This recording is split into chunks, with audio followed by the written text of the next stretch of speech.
নমস্কার বন্ধুরা, আমার চ্যানেলে আপনাদের সবাইকে স্বাগত। আজকে আমি ব্রোকলির একটা নতুন ডিশ নিয়ে চলে এসেছি। এর জন্য আমি একটি মিডিয়াম সাইজের ব্রোকলি নিয়ে নিয়েছি এবং এটিকে এইভাবে ছোট ছোট টুকরো করে কেটে রেখে দিয়েছি। এই ধরনের টুকরো করে কেটে রেখেছি। এরপর একটি বাটিতে আমি একটি জল নিয়ে নিয়েছি। জল নিয়ে তার মধ্যে ব্রোকলির টুকরোগুলোকে দিয়ে দিচ্ছি।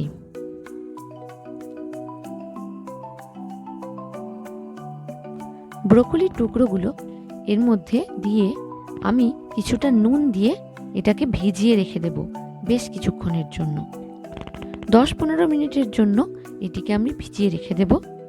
ব্রোকলির মধ্যে অনেক সময় ছোট ছোট পোকামাকড় থাকে।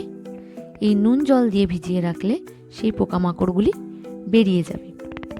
এবার আমি প্রয়োজনীয় সবজিগুলো কেটে নিয়েছি গাজর, হলুদ, সবুজ এবং লাল ক্যাপসিকাম, নিয়েছি পেঁয়াজগুলোকে মাঝারি সাইজের করে কেটে আমি খোসাগুলোকে আলাদা করেছি, আলু এবং টমেটো।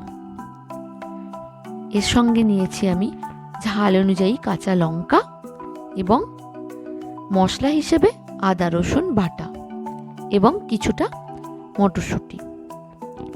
এবার রান্নাটা শুরু করি। কড়াইতে অল্প পরিমাণ সর্ষের তেল আমি দিয়ে নিয়েছি।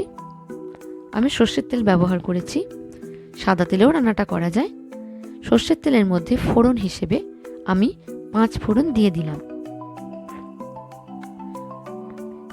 গ্যাসের ফ্লেমটা মিডিয়াম রেখে 5 ফোড়নগুলিকে আমি তেলের মধ্যে বেশ খানিকক্ষণ নাড়াচাড়া করে একে একে সবজিগুলি দিয়ে দেব। প্রথমে দিয়ে দিচ্ছি গাজরটি তেলের মধ্যে প্রথমে দিলাম, তার কারণ গাজরটি সেদ্ধ হতে একটু সময় লাগবে। তেলের মধ্যে অল্প একটু নাড়াচাড়া করে এরপরে দিয়ে দিলাম কেটে রাখা পেঁয়াজ।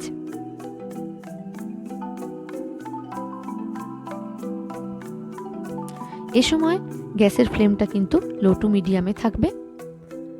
পেঁয়াজ এবং গাজর কম আঁচে ভালো করে নাড়াচাড়া করে নিচ্ছি। প্রায় 1 মিনিট ধরে এইভাবে আমরা নাড়াচাড়া করে নেব। এরপর এর মধ্যে দিয়ে দিলাম কেটে রাখা টমেটো।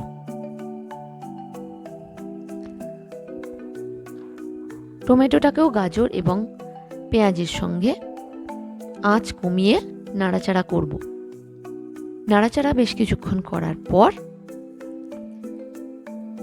এরপর আমি এর মধ্যে দিয়ে দিচ্ছি সবুজ, হলুদ এবং লাল ক্যাপসিকাম। এক্ষেত্রে শুধুমাত্র যে কোনো একটি রঙের ক্যাপসিকাম পাওয়া গেলে সে দিয়েও রান্নাটি করা যায়, তবে 3 রকম রং ব্যবহার করেছি রান্নাটি অনেক বেশি উজ্জ্বল এবং কালারফুল হওয়ার জন্য।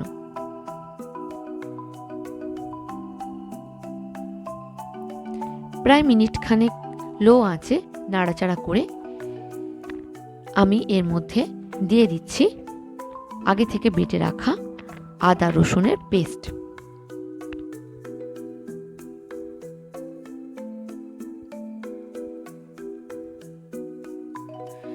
আদা রসুনের পেস্টটা আমি কড়ার মাঝখানে দিয়েছিলাম যাতে একটু ওর কাঁচা গন্ধটা কেটে যায়।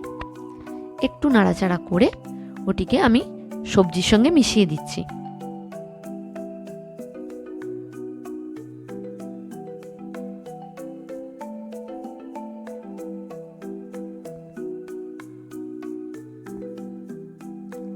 গ্যাসের ফ্লেম কিন্তু কখনোই জোর হবে না, লো টু মিডিয়ামে হবে। এর মধ্যে দিয়ে দিচ্ছি কেটে রাখা আলু, মটরশুঁটি, এগুলি দিয়ে ভালো করে নাড়াচাড়া করে নিচ্ছি যাতে মশলাটা সমস্ত সবজির সঙ্গে খুব ভালোভাবে কষানো যায়।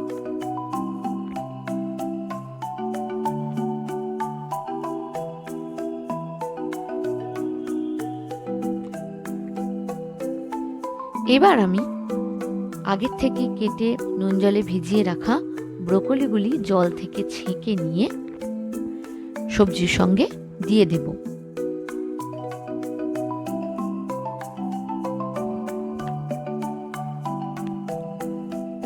ব্রোকলি নুন জলের মধ্যে বেশ কিছুক্ষণ ভিজিয়ে রাখার জন্য ব্রোকলির রঙটি কিন্তু খুব সুন্দর থাকে।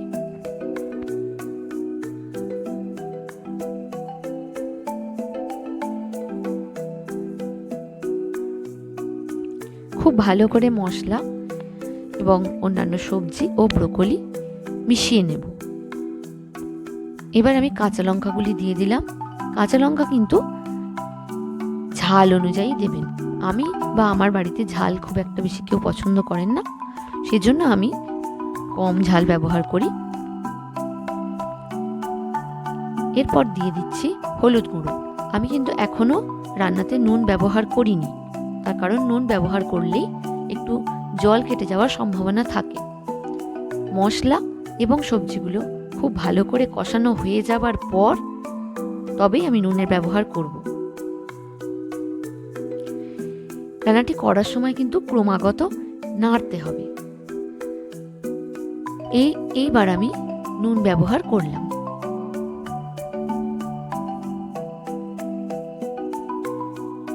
সমস্ত সবজির সঙ্গে নুন হলুদ ভালো করে মিশিয়ে নিলাম। গ্যাসের ফ্লেমটা কিন্তু লো টু মিডিয়ামে রেখেই রান্নাটি হবে।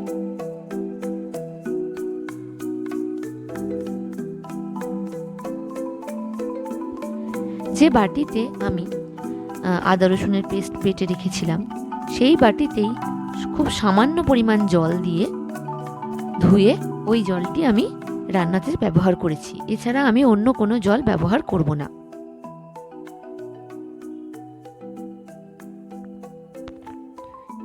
এই সময় আমি ঢাকা দিয়ে দেব সেদ্ধ হওয়ার জন্য। 5 থেকে 7 মিনিট পর আমি ঢাকা খুলে দেখব সবজিগুলি সুন্দরভাবে সেদ্ধ হয়ে গেছে। এই সবজিতে কিন্তু বেশি জল একেবারেই ব্যবহার করা যাবে না, তার কারণ যে সবজিগুলি আমি ব্যবহার করছি তার থেকে বেশ কিছুটা জল বেরোয়, এবং আমি মশলা দেওয়ার পর খুব সামান্য পরিমাণও জল ব্যবহার করেছিলাম, তাতেই সবজিগুলি সেদ্ধ হয়ে গেছে। স্ট্যান্ডিং টাইমে 2 মিনিট মতো আমি বসিয়ে রেখেছি। এই সময় আমি ব্যবহার করছি চিনি। আমি 2 চা চামচ চিনি ব্যবহার করছি, তবে রান্নাটা চিনি ছাড়াও করা যায়।